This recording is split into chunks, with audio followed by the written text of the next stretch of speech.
بیٹھے ہیں، کوئی بھی نیک کام کریں تو اپنے نبی علیہ السلام پر درود پاک پڑھیں، اپنے نبی کو پکارنا اپنے بچوں کو سکھائیں کہ تم جب اٹھو تو کہو یا رسول اللہ، بیٹھو تو کہو یا رسول اللہ صلی اللہ علیہ وسلم، تم کوئی نیک کام کرو، پڑھائی شروع کرو، تب کہو یا رسول اللہ صلی اللہ علیہ وسلم، اور آپ دیکھیں گے کہ آپ کے کام میں برکت اور اللہ کے نبی کی مدد شامل ہو جائے گی۔ مثلا آپ کو سبق یاد نہیں ہوتا،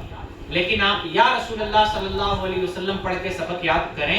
تو انشاءاللہ یاد بھی ہوگا، ساری زندگی وہ سبق یاد بھی رہے گا۔ آپ صبح کمانے جا رہے ہیں،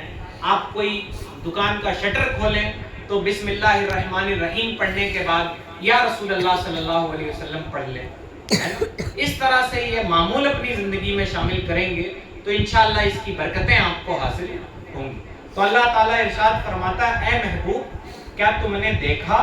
تمہارے رب نے ان ہاتھی والوں کا کیا حال کیا؟ یعنی جو ہاتھی والے اللہ کے نبی کے گھر کو منہدم کرنے آئے تھے، اللہ تعالیٰ نے ان کا کیا حال کیا؟ اے محبوب آپ نے دیکھا؟ وہ قیامت تک کے لیے نشان عبرت ہیں کہ دین اسلام کے خلاف جو بھی طاقت اٹھتی ہے اللہ تعالیٰ اس کے ساتھ یہی انجام کر رہا ہے۔ لیکن ہمیں یہ بات بھی سمجھنی چاہیے، آج بڑا پرفتن دور ہے اور مسجدوں پہ دوبارہ یہ افتاد آ چکی ہے کہ اللہ کے گھروں کو توڑا جا رہا ہے،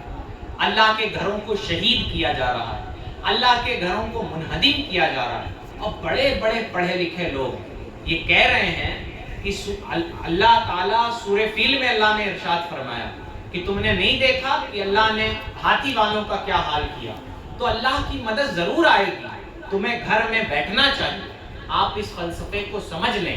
اہل عرب کا رشتہ، اکثر اہل عرب کعبے کی عزت اس لیے کرتے تھے کہ کعبہ مکہ میں تھا، ہمارے ساتھ کعبے کا وہ رشتہ نہیں ہے،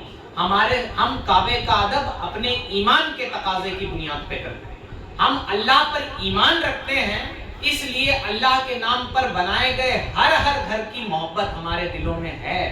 اور اس گھر کی حفاظت کے لیے کوشش کرنا یہ ہر مسلمان کی ذمہ داری ہے۔ ہم یہ کہہ کے دامن نہیں بچا سکتے کہ اللہ نے کعبے کی حفاظت کی تھی تو آپ کے محلے کی مسجد کی بھی حفاظت فرمائے گی۔ جناب یہ اللہ کی حکمت ہے،